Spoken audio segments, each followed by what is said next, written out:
এই সবে স্কুল থেকে বাড়ি ফিরলাম। বাড়ি ফিরে একটু ফোন করা হয়েছিল, মা বললো দিদি ফোন করেছিল যে ভালো আছে, এখন ওটি শেষ হয়েছে, বেটে দিয়েছে, কথা বলেছে জানাবো। ওরা বিকালে দেখা করে তারপরে আসবে বাড়িতে।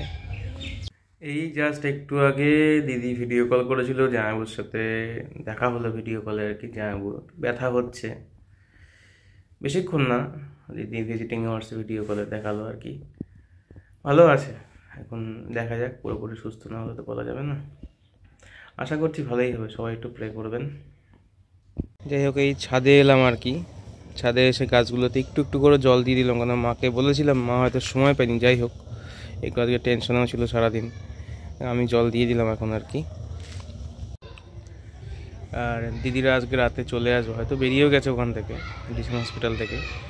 মা বাবা কাল যাবে, দেখা যাক। যাক, এখন গিয়ে ভিডিওটা এডিট করব, আর একটু কাজও আছে, আবার টিউশন পড়ানো আছে, পড়তে আসবে ওরা। যাই হোক, তা ভিডিওটা এডিট করে পোস্ট করে দেবো। ছাদে জল দিয়ে নিচে এলাম, এবার ভিডিওটা এডিট করবো আর কি। তা যাই হোক, আজকের দিনটা সারাদিনটা একটু টেনশানেই মধ্যেই ছিলাম সবাই আর কি, বাবা মা আমি। তা স্কুলে ভেবেছিলাম যাবো না, কিন্তু দেখলাম স্কুলে গেলে স্টুডেন্টদের সাথে থাকবো, একটু কাজকর্ম করবো, মনটা ভালো হবে, সেই জন্য স্কুলেও গেছিলাম আর কি। আর আজকের ভিডিওটা, এখনকার ভিডিও, সন্ধ্যেবেলা ভিডিওটা কেমন লাগলো জানাতে ভুলবেন না। আর সাথে থাকুন, যাতে আরও এগিয়ে যেতে পারি সামনের দিকে।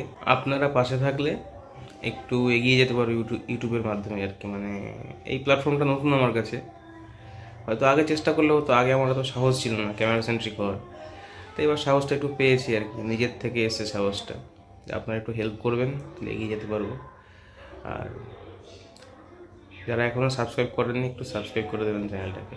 আর আপনারা যারা দেখছেন, ভিডিওটা শেয়ার করে দেবেন সবার কাছে, বলবেন যেন চ্যানেলটা সাবস্ক্রাইব করে দেয়। ধন্যবাদ, গুড নাইট, টাটা। কাল সকালে নতুন ভিডিও নিয়ে আসছি।